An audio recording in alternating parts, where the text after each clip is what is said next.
welcome to part 2 of Home of the Holidays.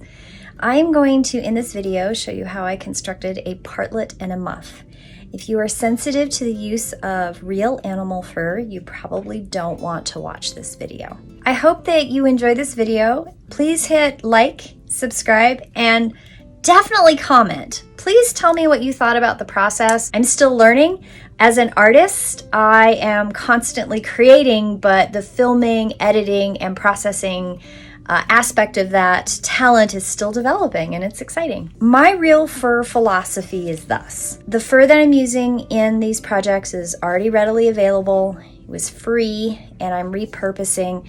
Some of the fur was a gift. The fur that the muff is made out of actually came from my partner's mother. She was going through a lot of vintage antique things from his grandmother. She gifted these furs to me to use for historical recreation items because fur was used in history. That's a real thing. I try not to use faux fur if at all possible, is that it's plastic.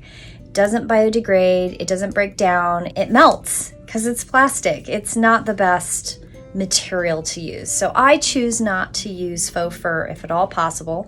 I do believe that real fur and leather are more ecologically sound, and I do have a philosophy that it is less harmful to the environment. The tanning process is a lot less harmful than plastics and petroleum products in our clothing. I mean, I am kind of a purist in that way, and I understand that I am and not everybody is, and that's okay. That's my philosophy, and I'm okay with other people's differing opinions. I really am. Not everybody has to think like me.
I have conditioned 4 pelts, and they have all been conditioned with neat's foot oil, prime neat's foot oil, and I used a faux fleece sponge to dab on the neat's foot to condition it. These were really quite crisp is the only way I know how to describe it. They were pretty rough condition, and they have all been nicely conditioned.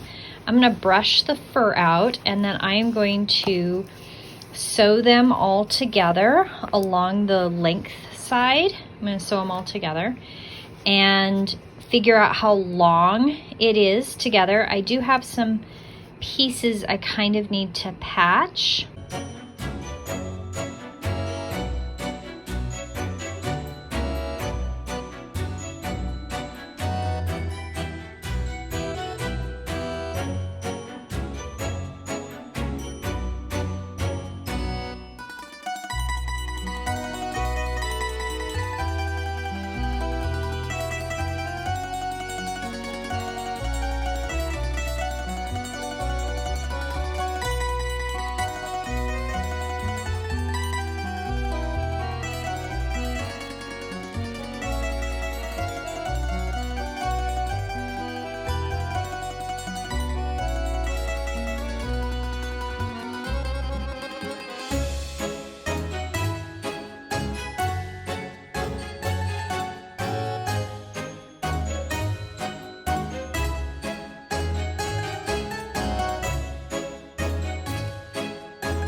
So I hope you enjoyed this video and the process of making the partlet and the muff. I really had a magnificent time making this project. It was one of those that I didn't expect to make, and when the challenge came up, I just happened to have these free sheets available to whip together this project and share with you. And I have worn this outfit now at least 5 or 6 times. Everywhere I go, I get smiles of how festive it is. It's also really warm. It's really comfortable. And it's almost becoming kind of loungewear garment. It has given me a little bit more confidence about my Frozen outfit because I haven't quite finished the bodice and I'm a little afraid of it. Admission right there. No matter how experienced you are in something, you can still be frightened by something. The partlet is an outside garment that I really took from history because I needed something that would be warming in the chest, but something that I could take off and put on really easily. And a chemise set usually goes on underneath.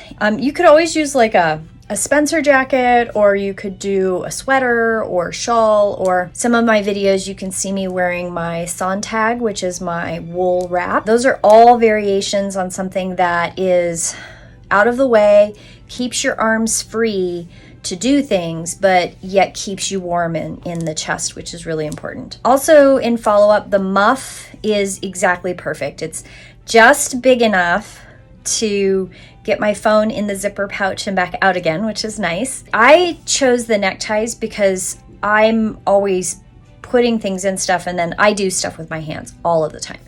And I didn't think that the wrist tie for the muff would be a good, efficient choice for me. And I'm glad that I chose the necktie. It was just above and beyond so much better for what I use it for in hiking and walking and keeping my hands warm and yet free to do things. If you have any questions about the process, let me know. Please leave your comments below. I really do enjoy seeing comments. It's like I post a video and then I'm really excited to see what people say and what wonderful things they have to say about the project. So please comment below. I would really like to see that.